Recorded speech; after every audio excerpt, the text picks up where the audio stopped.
Hello and welcome. My name is Dr. Zia. I welcome you in my lecture series, leadership lecture series. Today's lecture is lecture number 10.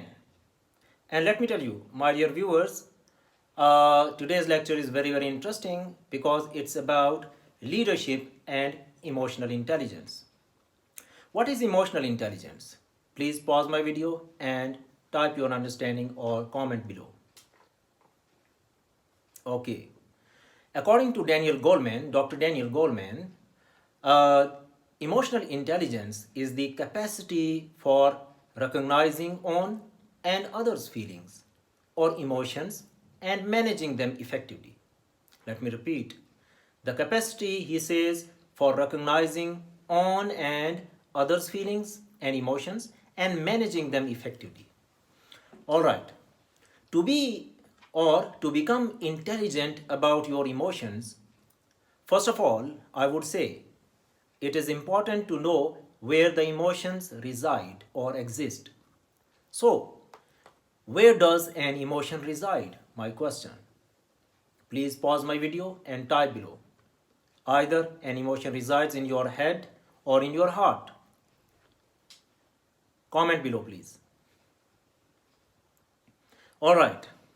There are two types of, first of all, the answer of the question is the emotion reside in your brain, in your head, not in your heart. This is now understood and accepted rather, and acknowledged all over the world. All right. In your brain is composed of two parts, what I call the thinking brain and the feeling brain. The thinking brain is called the gray matter. That's what I call the neocortex, or the academia or scientists or researchers, they call it neocortex. It is called higher brain and it's bigger in nature. The second one, which is I call, and people also call it, the feeling brain or the emotional brain, and that is the center of feeling or emotional brain is called amygdala. Amygdala is the center of the power of your emotions. It just, if it is stirred up, it just arises and captures the whole brain and hampers the activity. Let's move ahead. Leadership and emotional intelligence. Leader should learn emotional skills, I tell you. Leader without emotions or emotional skills and emotional ability is just a cannon without brain. So, how to become emotionally intelligent leader? This is my question. Let me tell you, it's very easy and very simple. I'm going to share with you a formula to become emotionally intelligent leader. And you are a leader, whether you are a father, you are a brother, you are a sister, you are a mother, or you are the team leader, or even you are the head of the organization, you are head of department, you are dean, or you are the vice chancellor, or even the prime minister of a country. You are the leader. So, how to become emotionally intelligent leader? Three important things I would be sharing. Number one, you must be having emotional competency. I'll explain what do I mean by emotional competency. Number two, you must be having emotional maturity.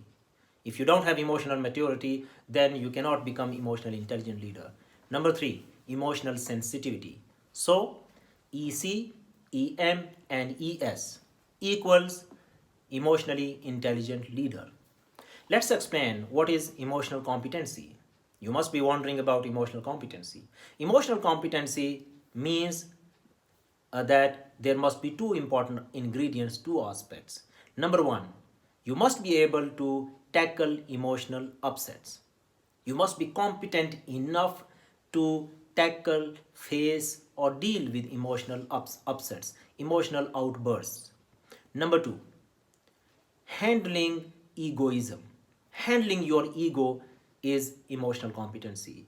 So, emotional competency is the composition of tackling the emotional upsets plus handling emotional or egoism.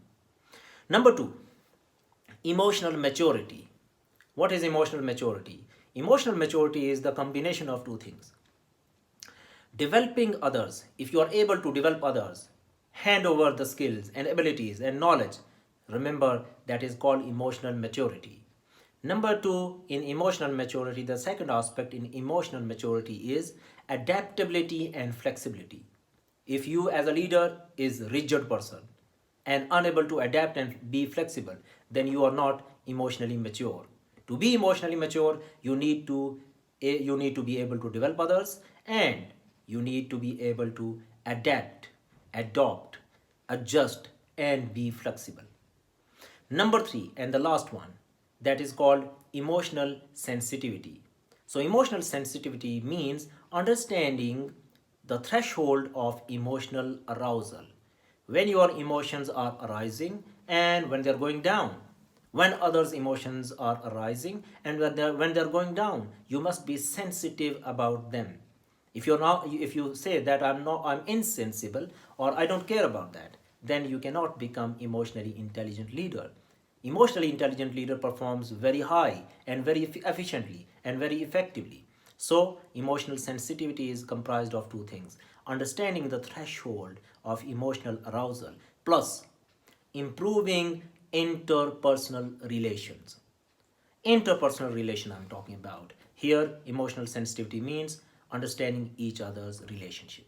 So, on the basis of it, I'm going to share with you the 12 competencies of the hallmarks or of the dimensions of emotional intelligence based on the model of Dr. Daniel Goleman. The hallmark of self, there are four important components of emotional intelligence. Number one, self awareness. Number two, self management. Number three, social awareness. Number four, relationship management, as Dr. Daniel Goleman says. So, on the basis of this, let me explain the three. Each of these four is having three further sub competencies or constituent elements, like self-awareness, three competencies; self-management, three competencies; social awareness, three competencies; relationship management, three competencies. So 3 4s are 12. So 12 components I'm going to share here with you. Number one, hallmarks of self-awareness or self-awareness competencies. Number one, self-confidence. Number two, realistic self-assessment. Number three, self-depreciating sense of humor. Okay, next, the hallmarks of self management. The hallmarks of self management is composed of three competencies, including trustworthiness and integrity, comfort with ambiguity, openness to change.